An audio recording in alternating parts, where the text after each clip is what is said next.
Baik, bismillahirrahmanirrahim. Kita lanjutkan kembali masih dari Tarikh al-Fiqh fi Asri at-Tabi'in. Di pertemuan sebelumnya kita sudah ambil 3 poin. Poin yang pertama, Mabda' Asri Tabi'in, permulaan fase tabi'in itu dimulai dari tahun berapa sampai tahun berapa. Kemudian kedudukan fase tabi'in dalam timeline sejarah tarikh fikih. Kemudian yang ketiga, abrazu ma'alimil fiqh fi asr tabi'in. Sekarang kita masuk poin yang keempat, yaitu tadwinus sunnah fi asri at-tabi'in. Tadwin itu merupakan masdar dari kata dawwana yudawwinu tadwinan. Tadwin itu bisa diartikan sebagai penyusunan, pencatatan, pembukuan, registrasi. Ya, kalau kita katakan tadwinu al-qawanin, itu kita katakan kodifikasi undang-undang. Nah, maka tadwinu sunnah itu maksudnya pencatatan sunnah. Sunnah di sini maksudnya hadis-hadis Nabi SAW di asri at-tabi'in, di fase tabi'in. Baik. Jadi pembahasan tadwinus sunnah di zaman sahabat tidak kita bahas. Ya, kenapa?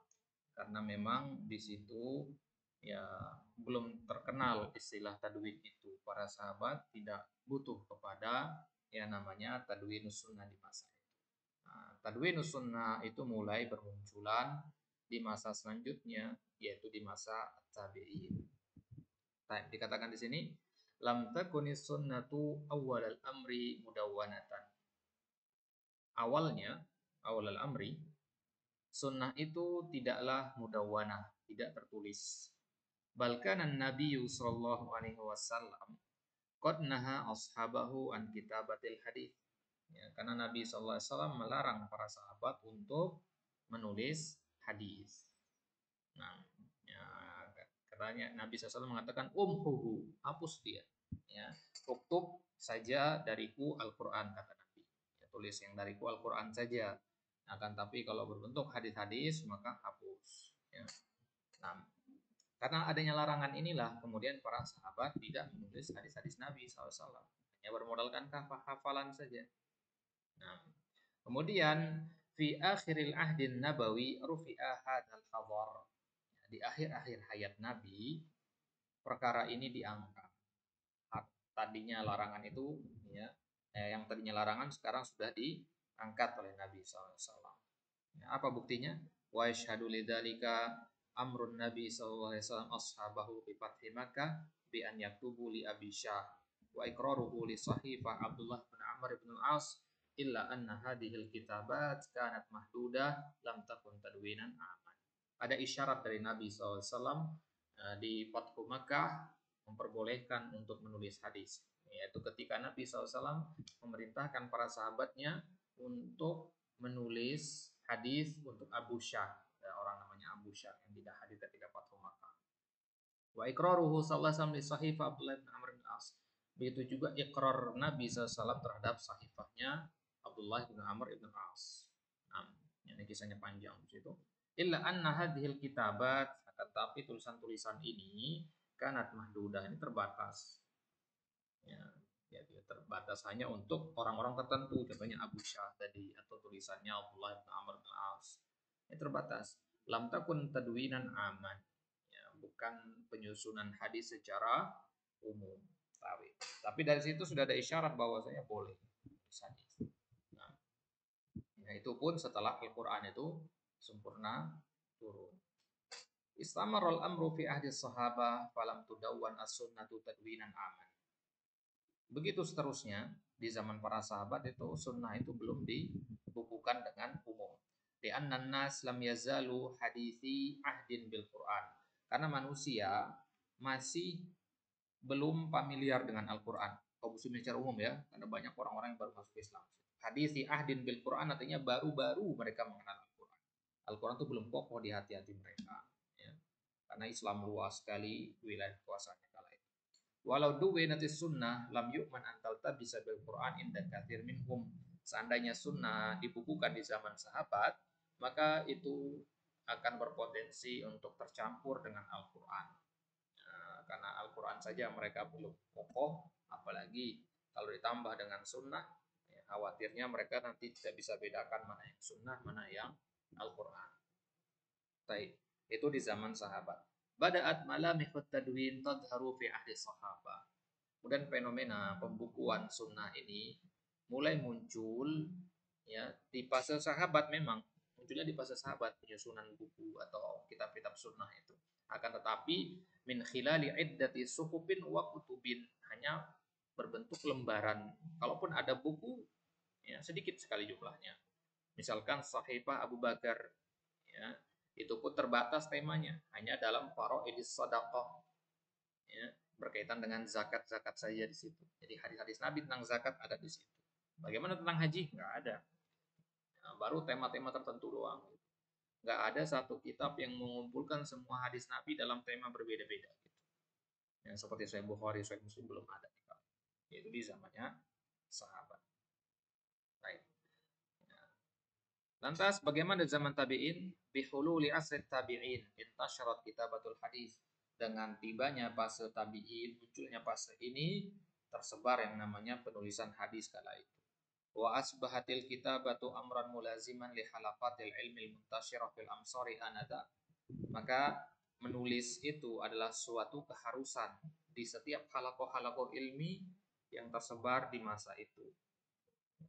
Kalau dulunya orang jiping gitu ya, ngaji kuping aja di majelis-majelis, sekarang karena sudah menulis hadis itu sudah suatu yang lumrah, jadi di majelis-majelis sekarang orang bawa kertas, bawa pulpen. Nah, jadi untuk memperoleh kertas pulpen sudah tidak sesulit di zaman sebelumnya.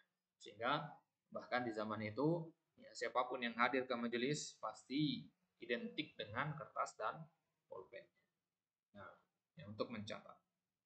Wa min asbabi dzalik, ya, sebabnya adalah yang pertama anna mururaz zaman kana kafilan bi tarkizil Qur'an wa tathbitihi fi nufusin nas fa asbaha la yaltabisu bi ghairihi.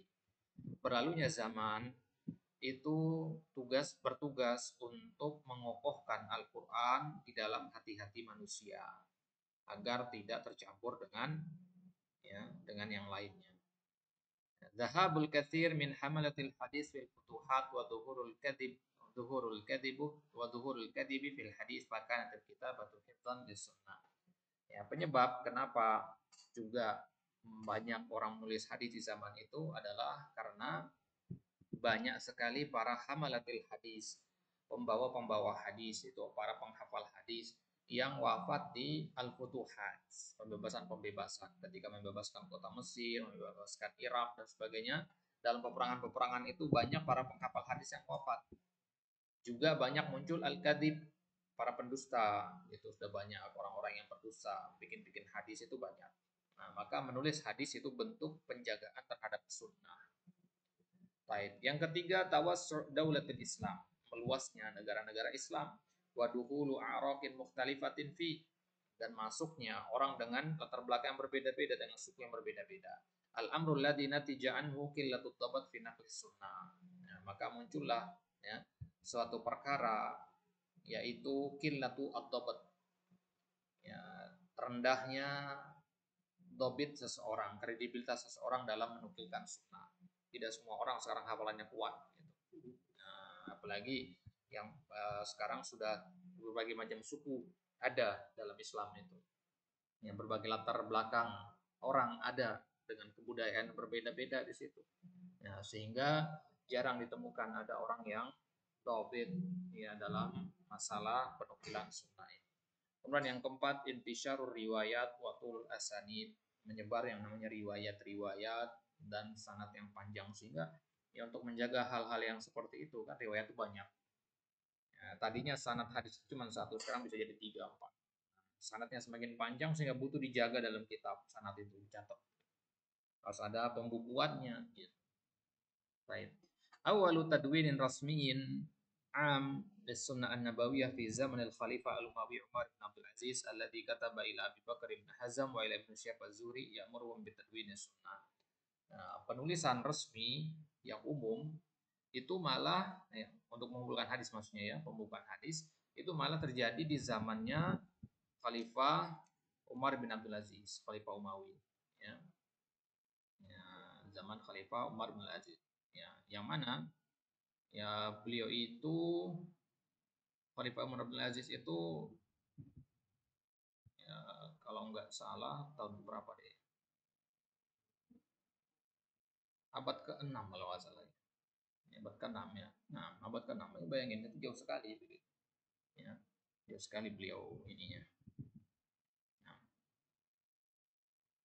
nah, Umar bin Abdul Aziz sendiri beliau merupakan khalifah dari Bani Umayyah yang ke-8 ya. Khalifah Bani Umayyah yang ke-8. Nah, di masa beliaulah mulai muncul tadwinu as-sunnah itu. Ya, beliau yang kemudian memerintahkan Ibnu Hazm, kemudian juga memerintahkan di situ ada Ibnu Syihab Az-Zuhri. Mereka berdua ini adalah para ahli hadis di zaman itu. Ya, Umar bin Abdul Aziz sebagai seorang khalifah memerintahkan ya, memerintahkan mereka berdua untuk membukukan ya, hadis-hadis Nabi Shallallahu Alaihi Wasallam. Ini sudah jauh sekali, berarti abad ke-6 apa abad ke-7 ya, sekitaran itu. Abad ke-6 apa abad ke-7 ya. Nah, jadi jauh sekali ya, dari masa kenabian. Baru kemudian sunnah itu ditulis secara resmi. Baik. Itu tadwin sunnah. Kita ngomong masalah hadis secara umum. Hadis itu ada tentang fikih, ada juga selainnya.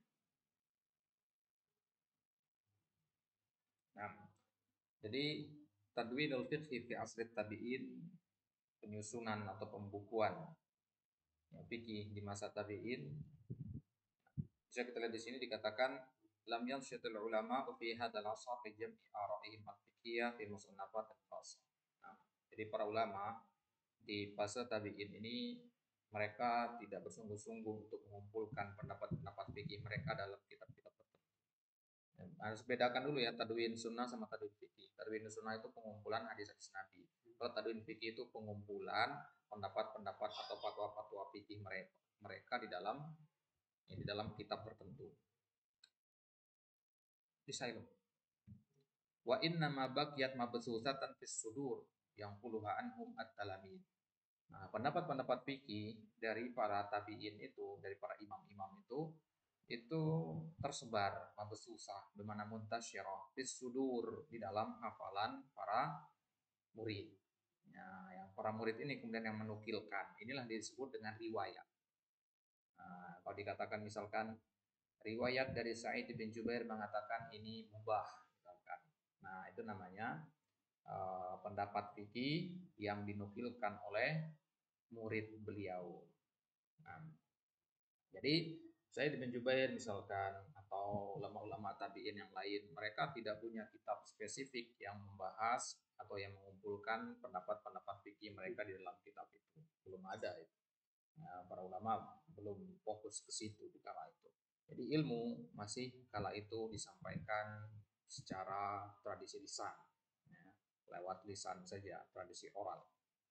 Nah, ya, jadi fikih di zaman itu berarti belum setenar fikih di zaman a'immatul mujtahidin nanti. Baik, tapi kalau dibandingkan dengan zamannya para sahabat tentu lebih terstruktur. Baik, kemudian makom fikih at-tabi'in wa khasaisuhu, kedudukan manzilah dari fikihnya para tabi'in serta karakteristiknya.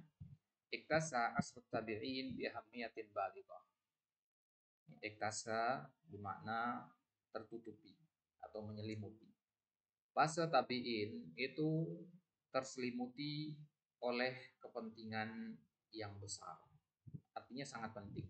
Ini kayak bahasa saja ya. Penulis ingin menyampaikan di sini bahwa fase tabi'in itu fase yang penting. Gitu.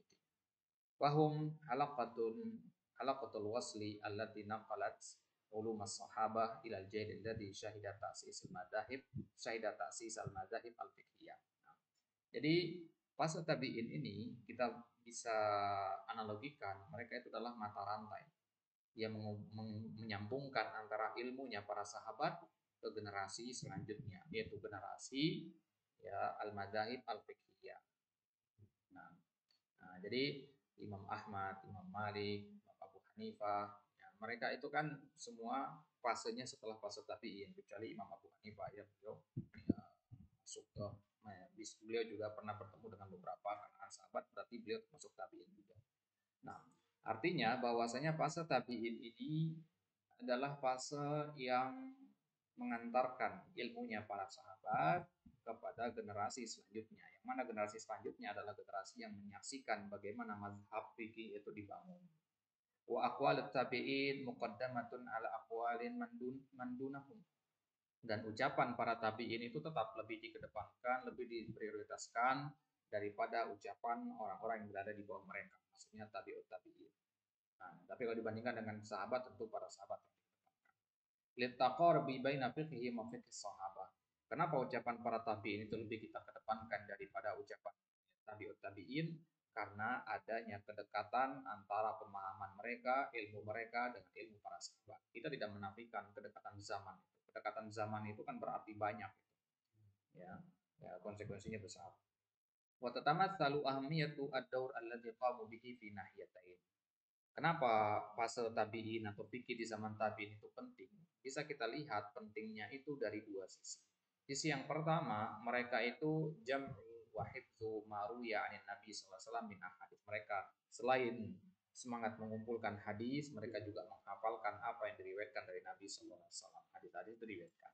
Wa ma usiru 'anis sahabah min fatawa wa ijtihadat. Ini keistimewaan fase tabi'in.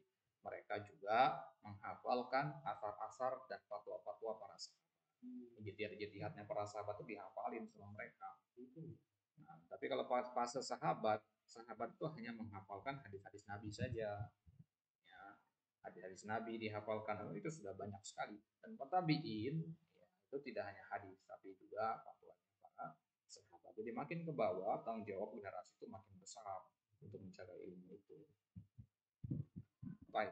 Ya, kemudian ya sisi yang kedua, kenapa kita katakan fikih tabi'in itu sangat penting sekali, yaitu ijtihad mereka fi ma'rifati hukmin nawazil.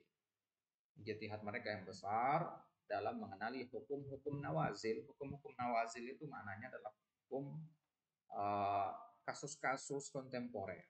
Allati lam yarid fiha nasun. Yang mana kasus tersebut ya belum ada nasnya di zaman sahabat. Nggak ada dalil yang sorehnya begitu. Kasus-kasus baru. Wala yu'raf fiha ijtihadun wala qaulun lis sahabah. Di zaman para sahabat belum pernah terjadi kasus tersebut, sehingga tidak ada seorang sahabat pun yang pernah berkomentar masalah itu, tidak juga ada sahabat yang pernah berijtihad dalam masalah baru gitu. Nah, maka kalau kita buka kitab-kitab fikih di zaman para tabi'in itu ya, dan kita sekarang ingin mencari jawaban permasalahan kontemporer di zaman sekarang, misalkan kasus bayi tabung misalkan, atau kasus penjualan saham secara online ya, atau sistem pegadaian dan sebagainya ya itu memang permasalahan kalau kita lihat kulitnya itu kontemporer, tapi inti dan pokok permasalahannya itu sebenarnya sudah dibahas sama para tabi'in. Nah, jadi akar masalahnya itu di zaman tabi'in itu sudah ada, diletakkan pondasinya. Jadi nggak ada benar-benar permasalahan dalam fikih itu yang benar-benar baru itu nggak ada. Pasti ada dasarnya. Itulah pentingnya kias itu nanti mencari titik temu antara dasar dan usul dan furu istilahnya. Karena kias itu kan artinya ilhaqul furu bil usul. Nah, baik. Jadi ya, seorang fuqaha, ya, seorang faqih itu dia pasti bisa mempertemukan antara kasus kontemporer dengan usulnya. Nah, kasus ini usulnya yang kemana? Kasus ini usulnya kemana? Pasti ada usulnya. Nah, pintar-pintar aja nyari kemana usul benar. Nah, itulah metode ijtihadnya para tabi'in. Jadi para tabi'in ini mereka ya berpikir ya visioner, mereka berpikir jauh ke depan. Mereka ya, kasus-kasus yang ada di zaman mereka nggak semuanya mereka kasus-kasus yang terjadi di zaman mereka itu semua sudah dibahas, bahkan kasus yang ya sekiranya akan terjadi di masa yang akan datang sudah mereka bahas. Kasus-kasus seperti itu di zaman mereka sudah ada pembahasan tentang ya, transgender. Bagaimana kalau seorang laki-laki ya, mengoperasi kelaminnya berubah menjadi kelamin perempuan, sudah ada pembahasan itu. Bahkan sampai pembagian zakatnya, pembagian warisannya seperti apa sudah dibahas. Itu di zaman tabiin. Bayangin gimana di zaman-zaman selanjutnya itu lebih dieksplor lagi kasus-kasus seperti itu. Nah, baik. Kemudian takawun al-madaris al-fiqhiyah, pembentukan madrasah-madrasah fikih. Lam yakun at-tamayyuz baina ahli hadis wa ahli ra'yi jadian fi asri sahabah wa kibarit tabi'in. Perhatikan di sini. Di zaman para sahabat dan di zaman para imam tabi'in, awal-awal tabi'in, maksudnya tahun 41, 42, 43, seterusnya, intinya di bawah 100 abad di bawah tahun ke-100 Hijriah, yaitu belum jelas tampak perbedaan antara ahlul hadis dengan ahlul ra'yi. Orang yang selalu mengedepankan hadis dalam istidlal dengan orang yang mengedepankan mafhumul hadis dalam beristidlal itu tidak terlalu jelas batasnya, tidak terlalu jelas titiknya, titik hitam putihnya. Ya. Summa zahara at-tamayyuz ba'da dzalik. Akan tapi munculnya titik perbedaan antara ahli hadis dengan ahli ra'yi itu di masa kemudiannya, pertengahan dari fase tabi'in ini. Wa bada'a taqawwun al-madaris al-fiqhiyah wa sayratuha wa sayratuha ila madrasatain barisatain. Maka muncullah madrasah-madrasah fikih yang mana ada dua madrasah yang paling zahir, yang paling terkenal di kala itu, yaitu madrasah ahlul hadis dengan madrasah ahli ra'yi. Pahami istilah madrasah dulu. Kalau di zamannya Imam Syafi'i istilahnya mazhab, Abu Hanifah itu istilahnya sudah mazhab jatuhnya. Nah, ya kalau di zamannya tabi'in itu belum ada mazhab, istilahnya adalah madrasah. Ya. Madrasah itu adalah ya pola pikir sebenarnya dia, metode dalam berdalil. Oh, kalau antum metodenya selalu mengedepankan hadis, hanya melihat kepada zahir hadis saja misalkan, tapi tidak masuk ke mafhumnya, tidak jauh mentakwil hadis, hanya sebatas yang tertera saja, nah, berarti antum ahlul hadis sudah. Jadi tanpa disadari kita sudah mengikuti madrasah tertentu, nggak mungkin enggak. Nah, jadi madrasah di sini jangan dibayangkan seperti bangunan fisik, nggak ada bangunan fisiknya. Pusatnya di mana atau ya intinya di mana, nggak ada. Cuma tersebar di mana baru ada.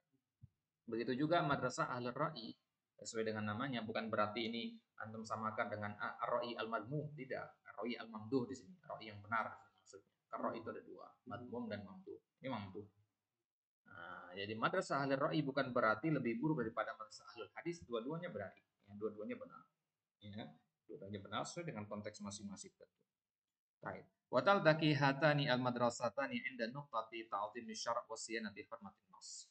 Titik temu antara dua madrasah ini adalah satu, yaitu sama-sama ta'zimus syara', sama-sama memuliakan syariat dan menjaga ya, kemuliaan nas. Ya, jadi jangan pikir ahli ra'i berarti selalu pakai logika saja, buang nas, tidak begitu. Dua-duanya fokus dalam memuliakan nas. Mereka sangat memuliakan nas. Hanya saja satunya melihat ya, kepada zahir nas, ya, kulitnya saja, yang satunya lagi mengupas sampai dalam-dalam. Ya, sama-sama memuliakan nas. Sama-sama memuliakan nas. Falam tataqassad ihdahuma ya, mukhalafatan nasi lil hawan. Enggak ada satupun dari dua madrasah tadi yang bermaksud untuk menyelisihi nas karena hawa nafsu mereka, enggak.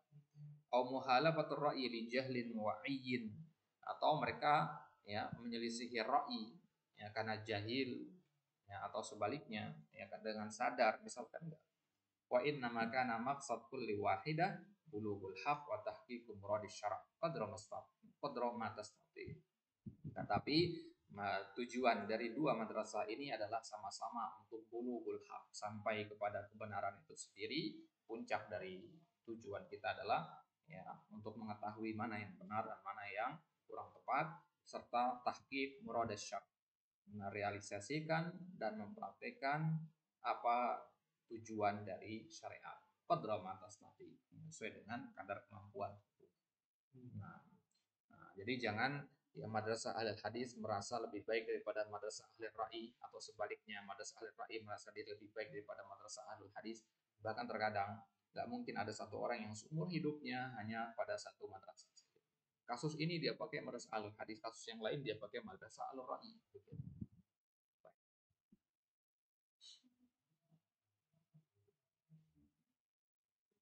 Kemudian sekarang kita akan kupas satu persatu madrasah ahli hadis dan madrasah ahli ra'i.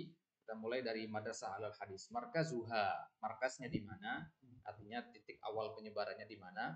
Ingat, titik awal penyebaran bukan berarti pusatnya di sana. Kalau pusat kan berarti ya apa namanya? Kumpulannya di seluruh ruang gitu. Ini tapi awal mulai menyebarnya dari situ, yaitu di Al-Madinah Al-Munawwarah. Maka orang-orang Madinah itu disebutnya ahlul hadis.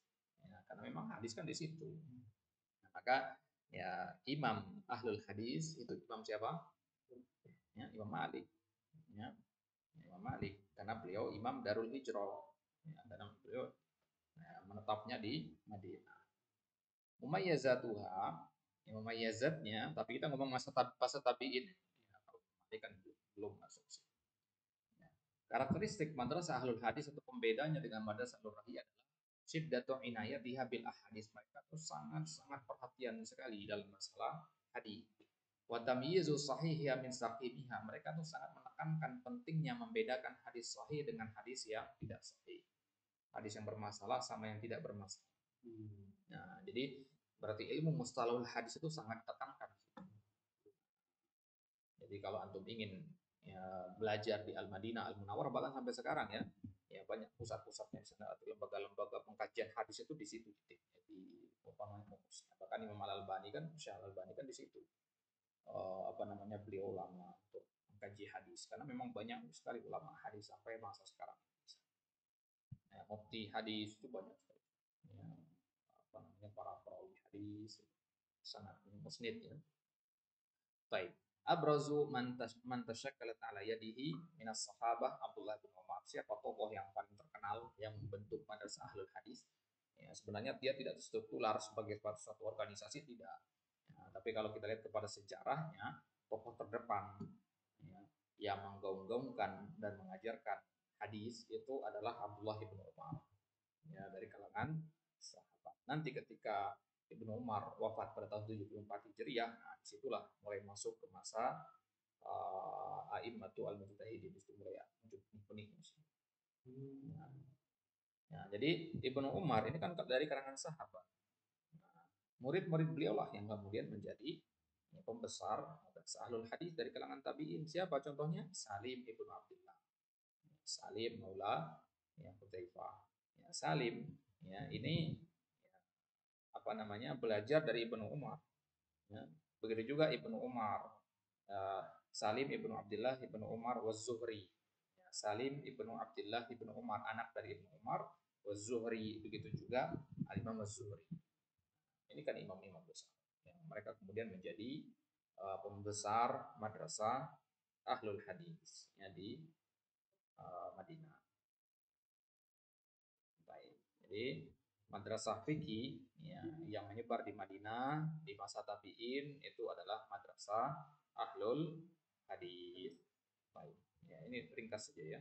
Kemudian dari imam ya, setelah tabi'in yaitu Imam Malik, Imam Syafi'i dan Imam Ahmad. Imam Malik jelas Imam Darul Hijrah, Syafi'i ya. Beliau dalam masalah fikih itu ahlul hadis, tapi dalam masalah usul fikih beliau ya madrasah al-mutakalimin. Itu bagusnya apa namanya uniknya madrasah mazhab Syafi'i ya. Dalam fikihnya sangat menekankan hadis, tapi dalam usul fikihnya sangat menekankan mutakallimin. Ya, artinya roi berarti di situ. Jadi kedua-duanya ada dalam mazhab Syafi'i. Kalau mazhab Maliki itu kedua-duanya lebih menekankan kepada hadis, entah dalam masalah fikih atau dalam masalah usulnya. Begitu juga Imam Ahmad. Imam Ahmad apalagi sampai sekarang terkenal dengan gelar ahlul hadisnya. Kalau orang mendengar kata ahlul hadis yang terbayang pasti al-Hanabilah sekarang. Nah, maka dalam mazhab Hambali itu mereka sangat concern dalam masalah hafalan hadis. Betul di Madinah sekarang sering atau temukan lomba hafalan hadis, hafalan betul-betul ilmiah. Ya. Karena memang tradisinya begitu. Ya, mazhab mereka mazhab Hambali. Ya. Hambali, Maliki, gitu. Hambali, Maliki sama-sama memiliki concern yang besar dalam masalah hadis. Ya, begitu juga Imam Syafi'i ya, di Irak dan di Mesir. Nah, kemudian Madrasah Ahlul Ra'i pusatnya di mana atau titik awal penyebarannya di Kufah. Nah, Umayyazatuha karakteristiknya adalah kasratu istimalil kias. Nah, banyak menggunakan kias. Kalau mendengar kata kias, imam siapa yang terbaik? Imam Abu Hanifah. titiknya beliau di Kufah. Gitu. Wal inayah bil masalih wal maqasid. Lebih memperhatikan masalah maslahat dan maqasid. Gitu. Jadi dalil bagi mereka itu fleksibel. Dalil itu mereka tetapkan secara kontekstual. Jadi dalil itu terkadang ya bisa berubah hukum yang dikandungnya tergantung kepada kasusnya. Sehingga terkadang mereka menghukumi oh ini ubah berdasarkan dalil yang ini, padahal dalil tadi seharusnya mengatakan sebaliknya. Begitu juga at-tawassu fi istinbatil ilal wal ma'ani. Mereka itu luas dalam masalah istinbatil ilal wal ma'ani, dalam mengeluarkan ilah dari suatu kasus atau makna dari suatu dalil. Wa tafri' alaiha, mereka juga ya sangat menyukai namanya permasalahan cabang. Jadi satu kasus besar itu berpecah-pecah. Kalau begini hukum ini, kalau begini begitu. Oke.